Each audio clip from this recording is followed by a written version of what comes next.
We'll come through in some high grade katas, like the last 4 moves of Kankasho, yeah?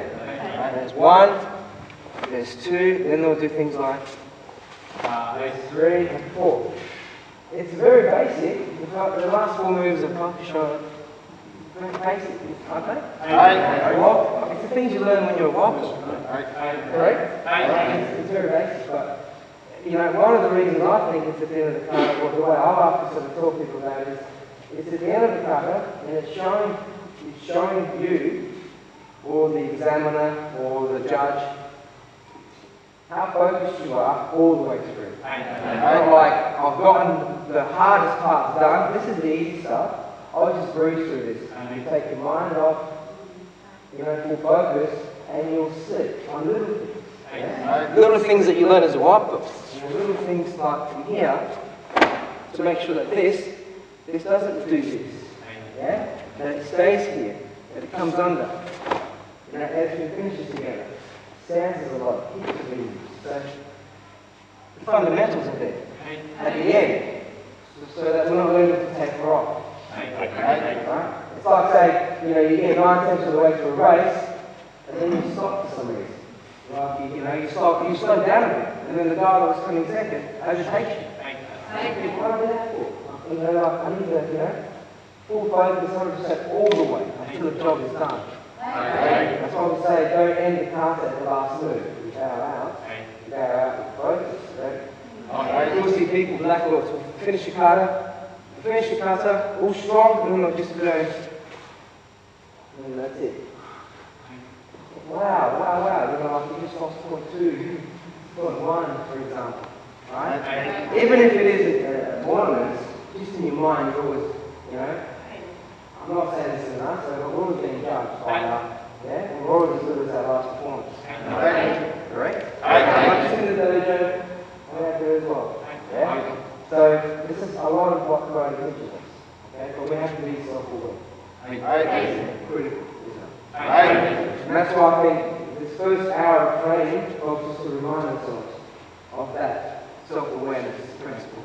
Right? Because if no one was there to watch you every minute of the day that you train, who would you be relying on to make sure that you're on track? Exactly, yourself. Right? And even though I'm here, or you know, Sister Anthony or Sister Anthony, or even the other sitting instructors are here, it doesn't mean that we wait until someone sees that, you know, the inconsistency in us before they tell us. We should be always self-corrective. Always, I know how to do this, and as a responsible city grade, as a responsible black belt, first of all, the responsibility is not to me or the club, it's to yourself, it's to ourselves, to do the right thing, to make sure that we are pushing ourselves, to stay on track, to stay focused, and to stay aware of everything that our body is doing. Yeah? Good. Any questions, please? In some of the techniques, we'll slow down the second arm coming through, but it's may slow down slightly because the legs haven't been slightly slowing the arms. So understand that you don't want to put any extra movements in there for the relaxing. But you can still slow down weight preparation-wise. Okay, that's a good point. So you mean slow down at the middle of the technique? Yeah. Well, and here's the thing. Do you think that we slow down because that's the technique? Is that something we've taught, you think? Probably not. Okay? So the thing is, we're also saying before about early preparation. It means that sometimes if we're not preparing early enough, for example, in this technique here, if I'm not preparing early enough with both hand and body, both hand and foot, right, I'll do this. And then there'll be a break in the middle. So it's almost like sensitive. 1, 2. And over time, it almost feel like this little, you know, slow down and hand off again. I mean, I've joked about, you know, unless there's someone taking photos and they need you to sort of pause halfway through, you know what I mean? And this mum's over there and you're going, hey mum, can you now? You don't need to do that. Okay, and the idea is to be consistent, right? To move. Ready? If I'm using this as a block, I'm not going to go block, weights, and strike because the opponent is not going to wait for nothing. their reflexes, their nervous energy will kick in. Something will happen quick. If I'm using this as a takedown, I can't be halfway through a takedown and, expect my opponent to sit there waiting. Just to see if the whole thing's been working. So the idea is to speed up and get your, sometimes hands are quicker than legs, other times legs are going to get through quicker than hands, and we've got to match it up. So that it's consistent, so that as I'm moving through, you're trying to not have that. You have to see my hands get there quicker, I'm putting away from my legs. Otherwise I'm going to fall. Right? So going 1, 2. Then so my legs are, hang on, I'll do something. My legs are a bit behind.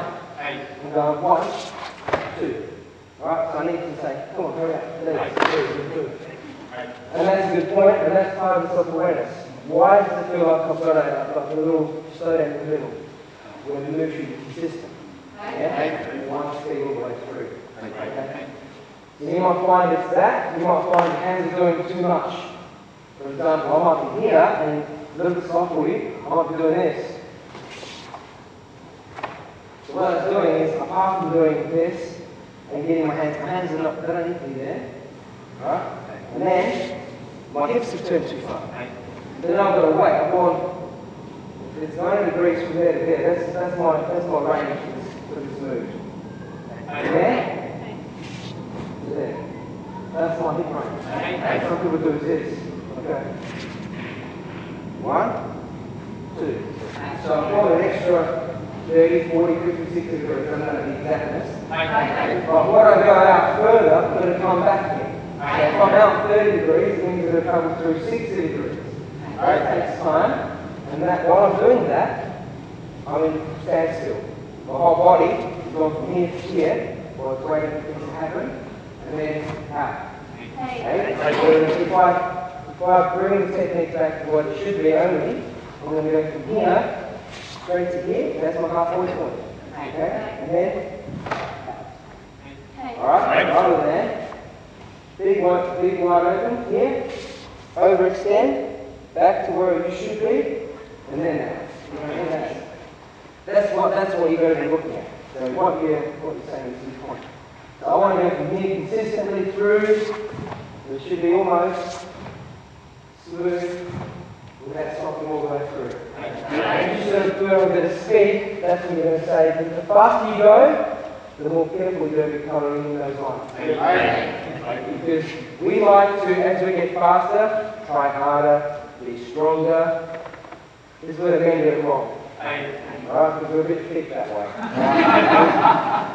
We're a bit, haven't quite grown up yet, have we? Alright, we want to get there first and fastest and strongest and the best. Alright, and then we get, and then we miss everything. So it's about maintaining our technique, it's about having self-control. Self-control doesn't just mean about, what's in here. In karate, it means we start self-control by how we use our body, controlling our body. Right? So from here, up. So try to resist that up, stop, hold, and okay? Question? Sure.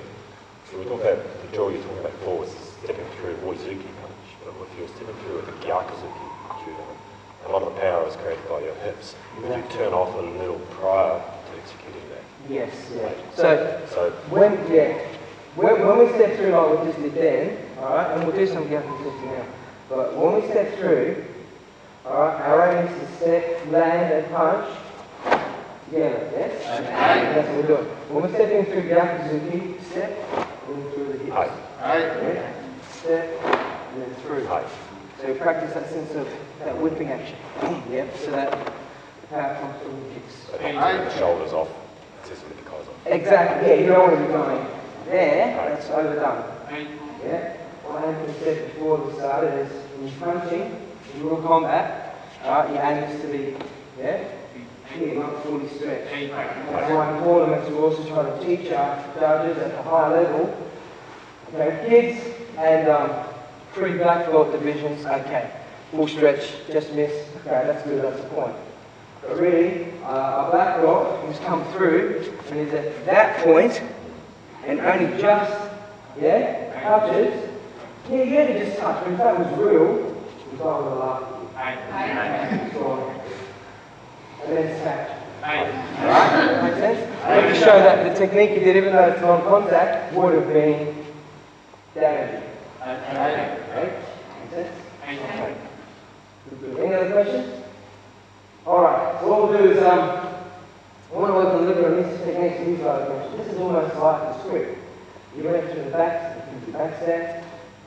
You after that, reverse punch. Make sure I know something we don't know.